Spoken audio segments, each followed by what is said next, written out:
All right, welcome back to Velicon 2022. We're ready to get started with our second session of the day.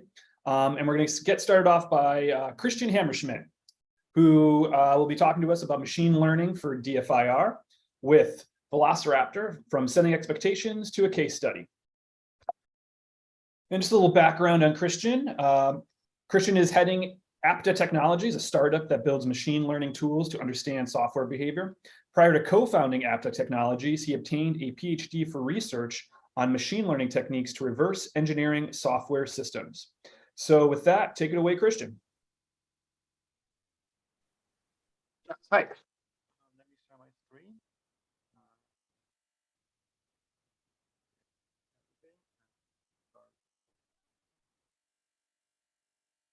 Okay, hi everyone. So as my intro said, I'm not really coming directly from the cybersecurity or incident response direction. I'm more coming from the machine learning direction.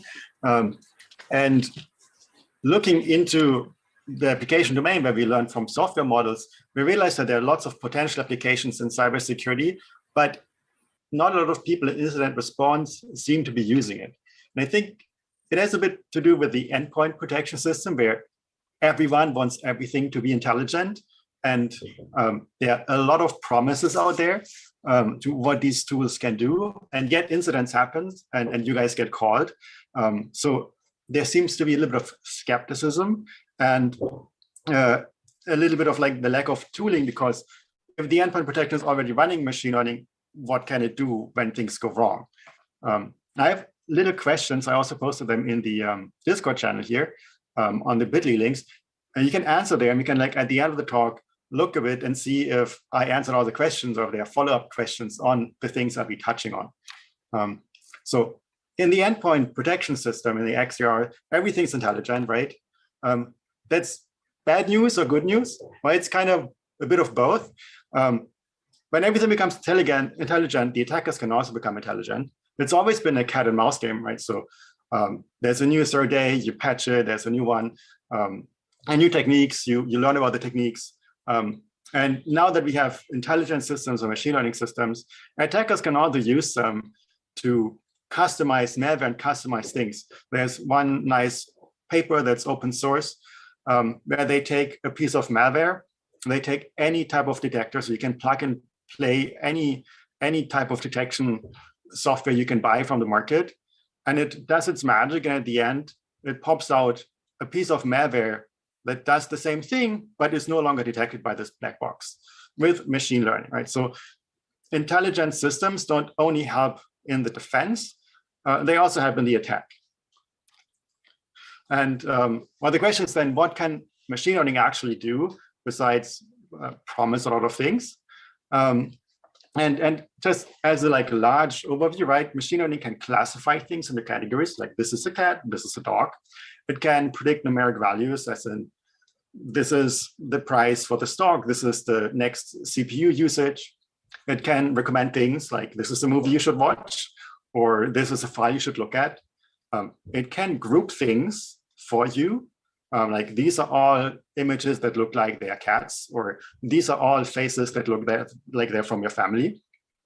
It can find anomalous or novel things it hasn't seen before, and it can rank or sort things for you.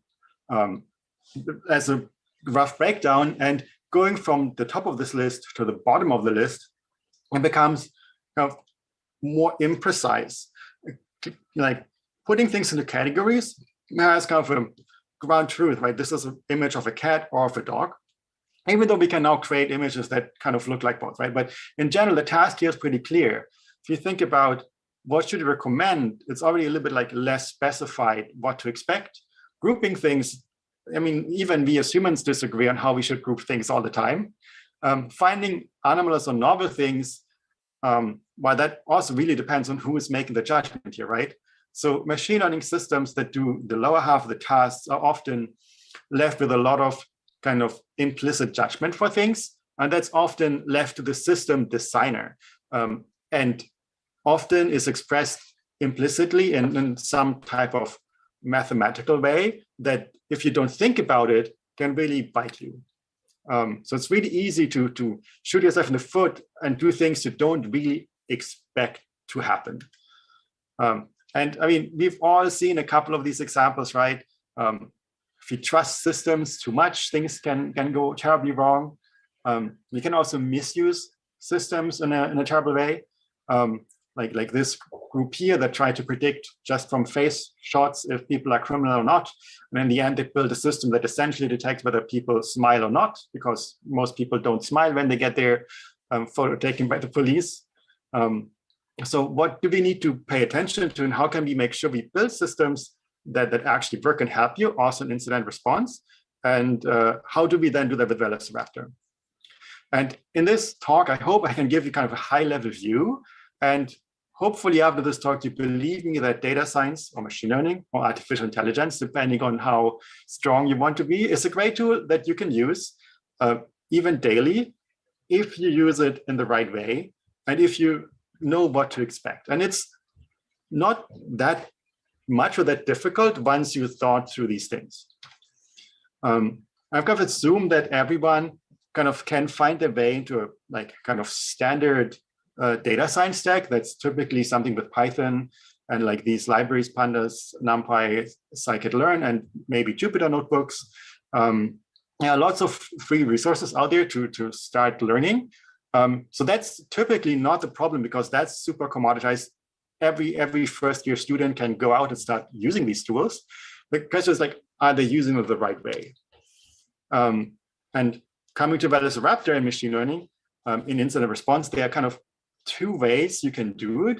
The first one is you run your VQL query, you get some data, and you then plug it into a standard pipeline or give it to a data scientist or someone who knows how to use machine learning and just do the standard thing. There's a much cooler and more exciting way in Velociraptor. You can package machine learning into an artifact and just run it on the endpoint. And that's in some way a much more scalable and more efficient way, but it has some limitations in terms of what you can actually run and also what you need to do to actually get it to run. Because in the first case, you have your own local environment where you have all your standard libraries, like on your desktop, for example.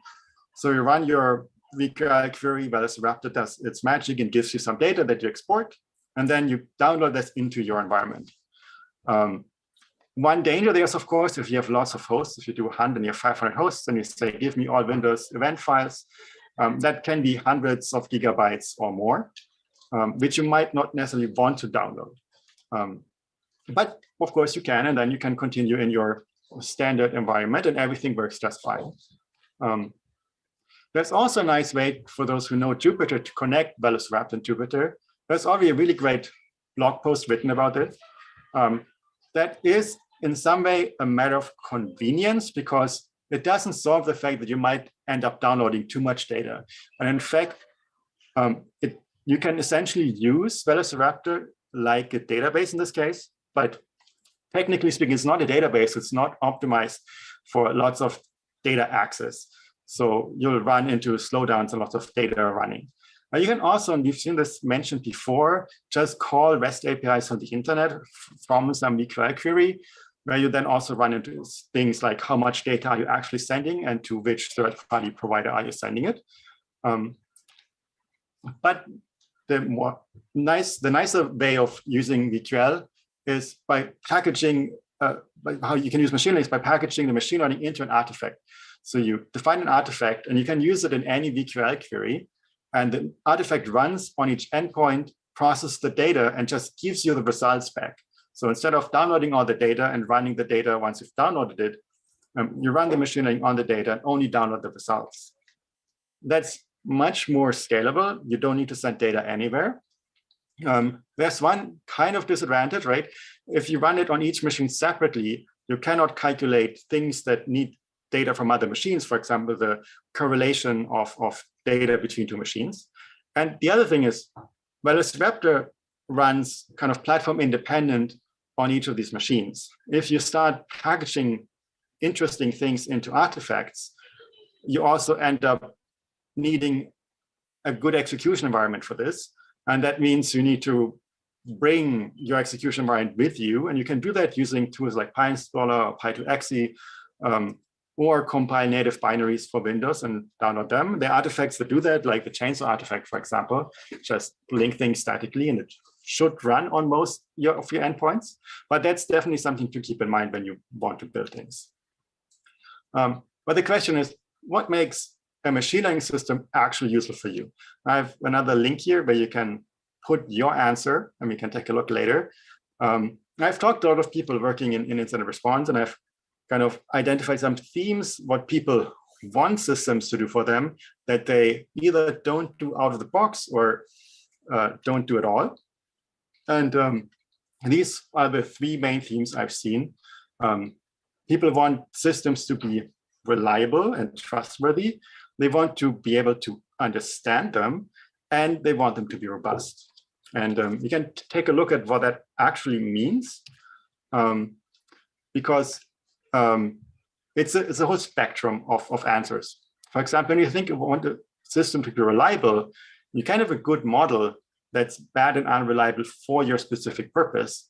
Because what good really means depends on the user. An easy example is, and that's something you see a lot in kind of cybersecurity cases, we have some data points, and the bad data points where like malicious actors active or where some bad codes get executed is actually incredibly rare. So if you have a model that's fairly accurate, like for example, 99% accurate, that means 99 out of 100 predictions are correct and the other one is false, that still means if you run it over 10,000 data points, that you have a lot more wrongly identified points than you actually have correctly identified points. And that makes your technically good model kind of useless for you. It's not really you can't really rely on it. And that kind of is a theme that affects a lot of use cases. So you can have points that a machine learning system correctly identifies, for example, as malicious. It can also miss points that it just identifies wrongly as harmless. It can, of course, identify the harmless points also as harmless, but it can also say, oh, this harmless point file or log line or user login, that's actually bad and it's kind of wrongfully accused. And you need to think about what does it mean to have one of these mistakes, right? If you think about a SOC situation, you might want to minimize the number of false alerts where you wrongfully accuse things because you get alert fatigue.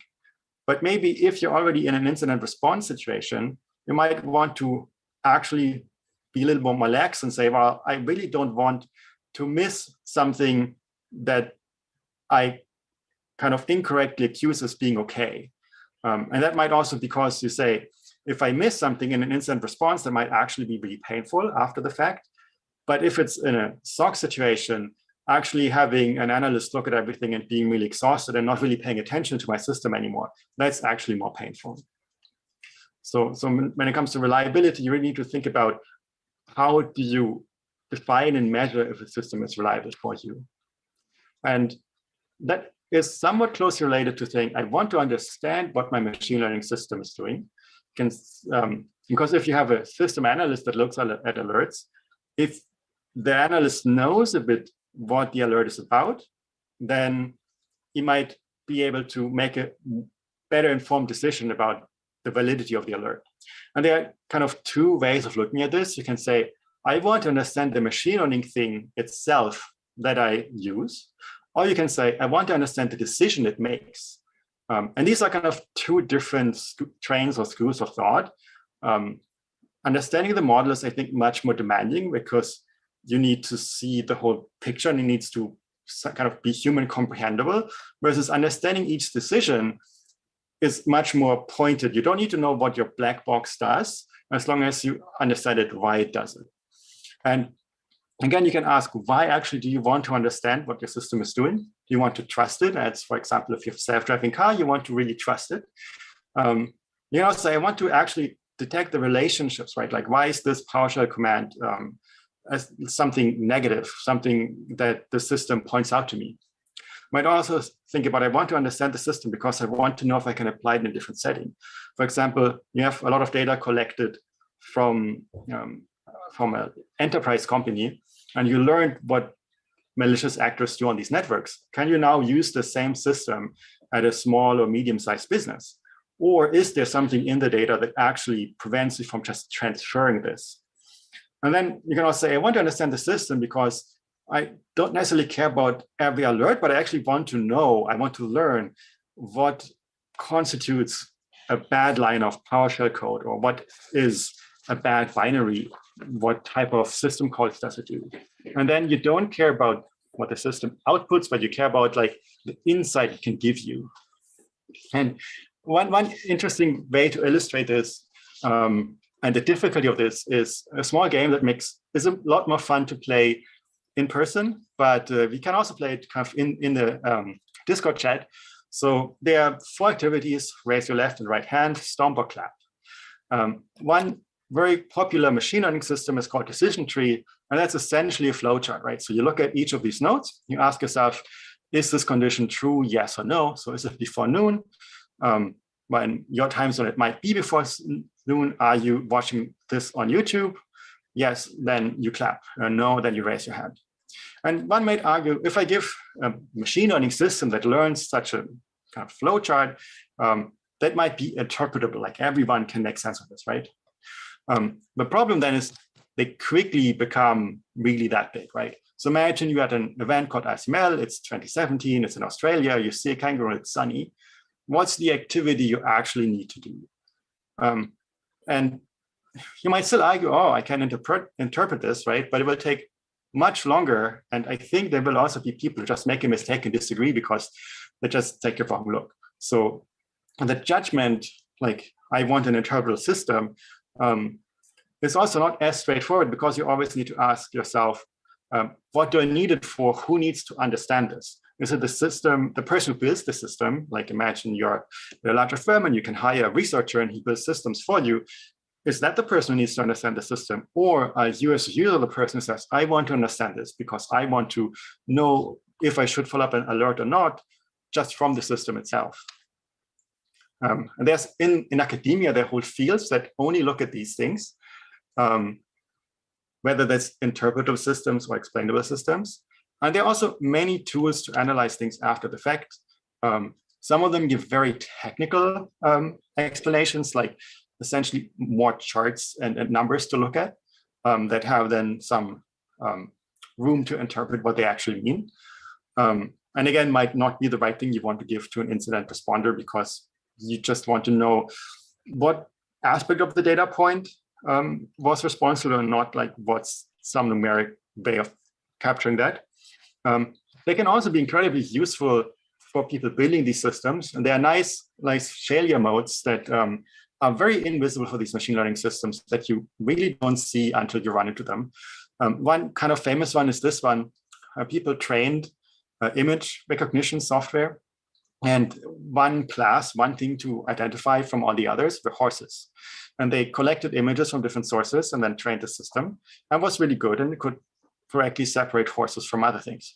But when they looked a bit closer, they realized that horses, all horse pictures had kind of this watermark on it. And no other image class, no other images had watermarks on them. And it turns out that the system didn't learn to look at horses. It essentially only learned to check, is there a watermark? And then there's a horse.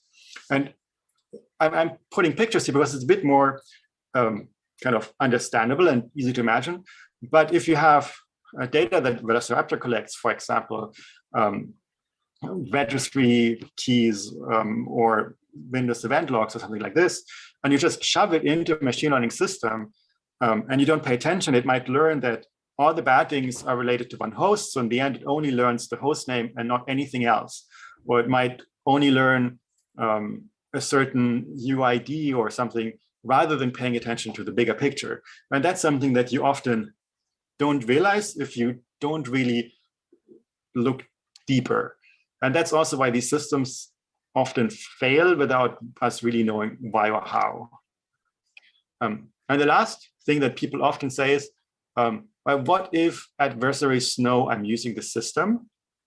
And one really nice example is with these neural networks, you have a picture of a panda, you add something to it, just overlay it, and it becomes a different thing in the eye of the machine learning system.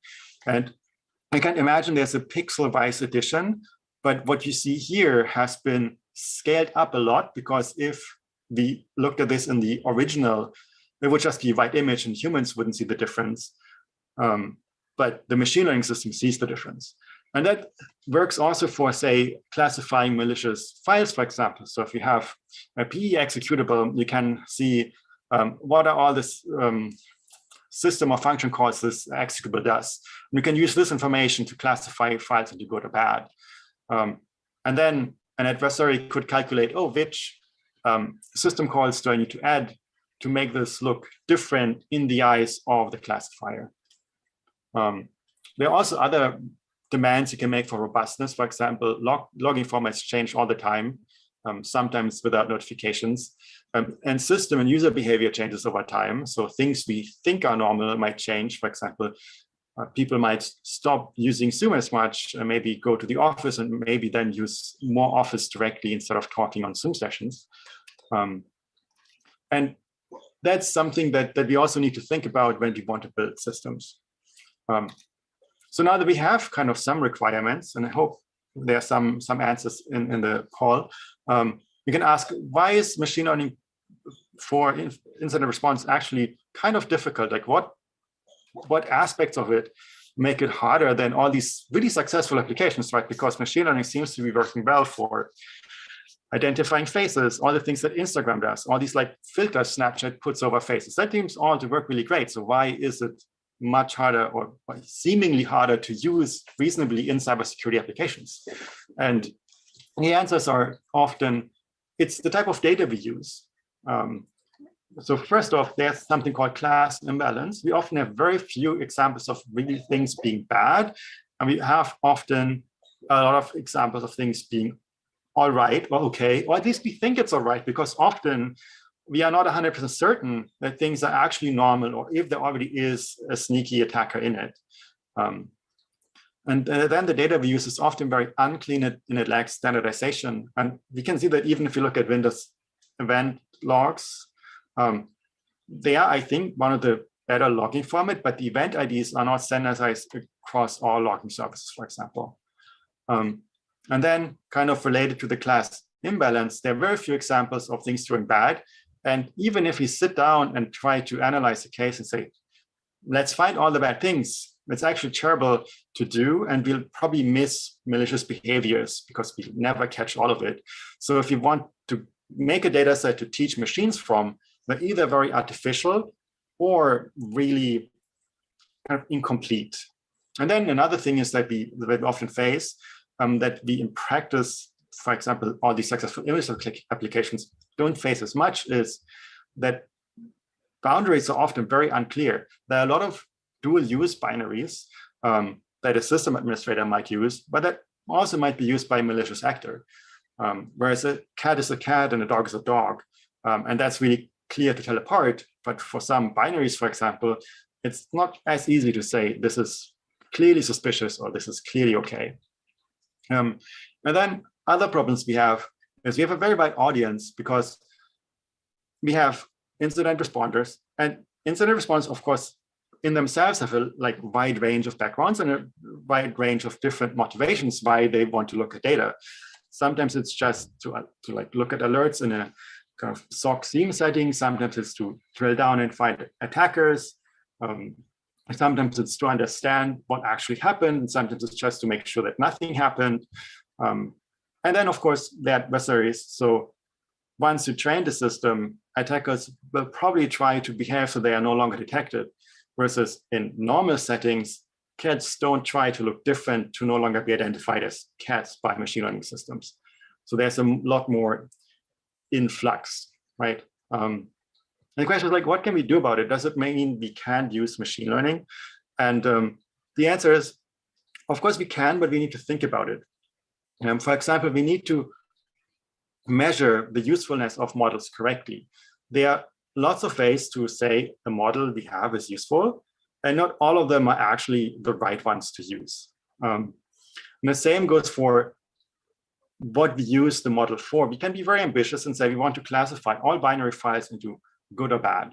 But actually, that requires a lot of binary files as examples, and it requires us to have a lot of labels. And it also assumes that the files are somewhat static, that they're like no regular updates, small updates that change the files. So sometimes it's easier to minimize or make the task smaller and say, instead of classifying all binaries in good and bad, I actually want to group all binaries into files that are similar to each other in terms of their capabilities, for example, what system calls they can do. And while that doesn't really tell you what's good or what bad is, you get groups of files. And then when you look at these groups, you might actually say, oh, these files here that are all similar to this admin tool, they shouldn't be running there. And that gives you a similar capability, but the task is actually much easier to model. And we did a case study with a security company called iSecurity here in the Netherlands. And I think it's a really good case study to see what can we actually do kind of as incident responders with kind of limited manpower and also limited time, despite all these kind of limitations and kind of things that really bug us, without having to resort to using really large enterprise tools or like installing Darktrace or some other large vendor XDR system that's supposed to use a lot of machine learning. So in this situation, our partner had lots of post-breach logs from incident response cases. My task was, can you have the analysts do their work better? We can look at this and say, well, what do we know about the limitations immediately, right? We don't really know in these logs what's good or what's bad, what's malicious or what not. We also know, because there's a rollover, we don't really know if the malicious behavior is at the end or if it's everywhere, or if it's only at the beginning. What we do know is that most likely there's much fewer malicious activity than anything else. And we also know that the incident response analysts, they don't really want anything technical in terms of looking at a system and needing to understand it, right? It needs to be actionable and accessible rather than something kind of academic. So what we did is we just used an unsupervised learning technique. So a technique that doesn't require us to categorize lines into good or bad, or into malicious and benign.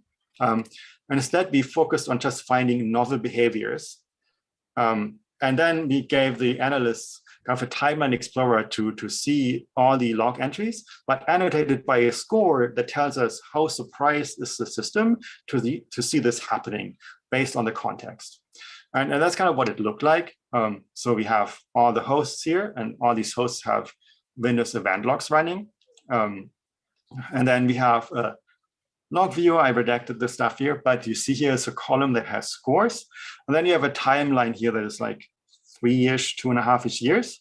And you see spikes that indicate log entries with really high values, and indicate and see some low values. The high values means something happened that we didn't really expect. Of course, that's a lot to look at.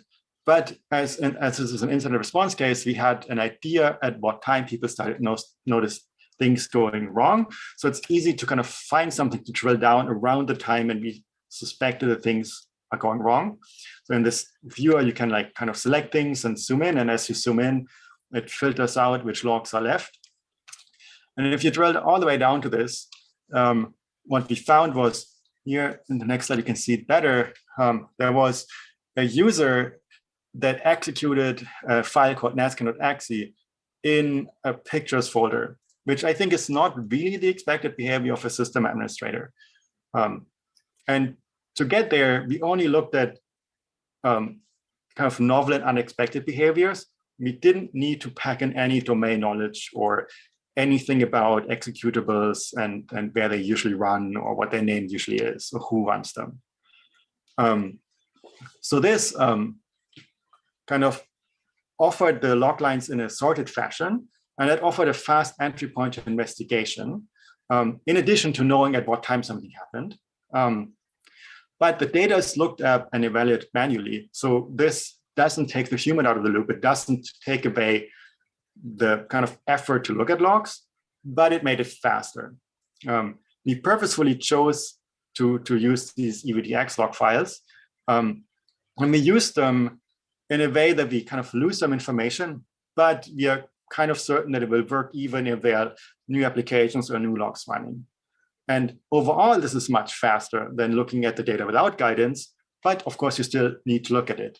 And we kind of A/B tested this. So we had people look at an incident that never looked at this incident and compared how fast they could find some insights using our tool. And we observed that they had considerable time savings through these findings. We're currently still kind of evaluating to see if we can quantify how much precisely we can save. But I think this is a really kind of good and promising case on how to use machine learning in incident, kind of to support analysts and enable them to do things faster that they can already do, rather than kind of try to automate their job and give the responsibility completely to a system. We are building an artifact that you can run by Velociraptor. There's a Git repository. We haven't pushed it there yet because we're still making sure it runs on all Windows versions, because we noticed that on some it didn't really do what it did. So you can just start the repository, you'll get a notification when we push a new version there. We also have this timeline explorer, which is not part of the artifact, needs to be run separately. We definitely want users to test it, to try it. I think it's very exciting because it allows you to kind of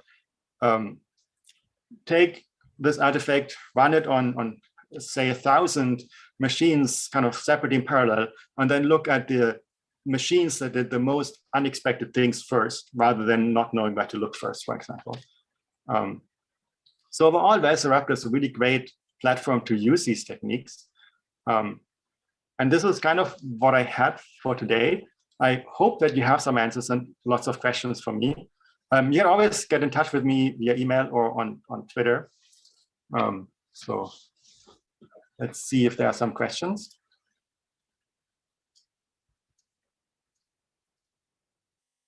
So we don't see any specific questions for you right now, Christian. Okay. So we can probably wrap it up here. And as you said, people can get in touch with you if they have any specific questions they want to ask. Yeah, so we can quickly look at the answers here. So most people haven't used any machine learning or data science because they don't feel they have the skill set to try it. That's the most common thing. And then the other thing is, and I heard that often, is that actually people promise a lot and try to sell you stuff that actually doesn't work. And this is the other limitation. People want to understand what they are going to use. I think that's also a really tough demand for these systems. And most people haven't tried it yet in real life. So I'd be super happy if people actually try our artifact and like write me if they want to know what's actually happening. Yeah.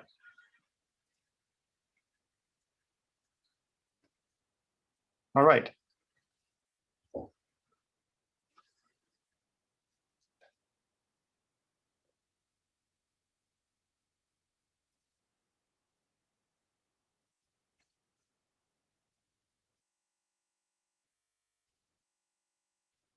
All right. I don't think anybody heard that I was on mute, but there's a quick comment in the Discord channel, Christian. I don't know if you want to speak to it real quickly.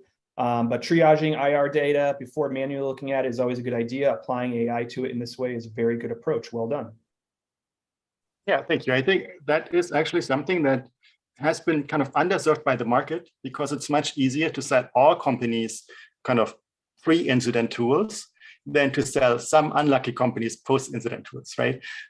So I think in the future, we'll see something happen in that space, but it seems to be a much more unattractive space for, say, the large amount of VC-funded firms, for example. Got it. Cool. All right. Well, thanks a lot, Christian. Really enlightening presentation. I think we got a lot out of it. Thank you again. Yeah, thank you.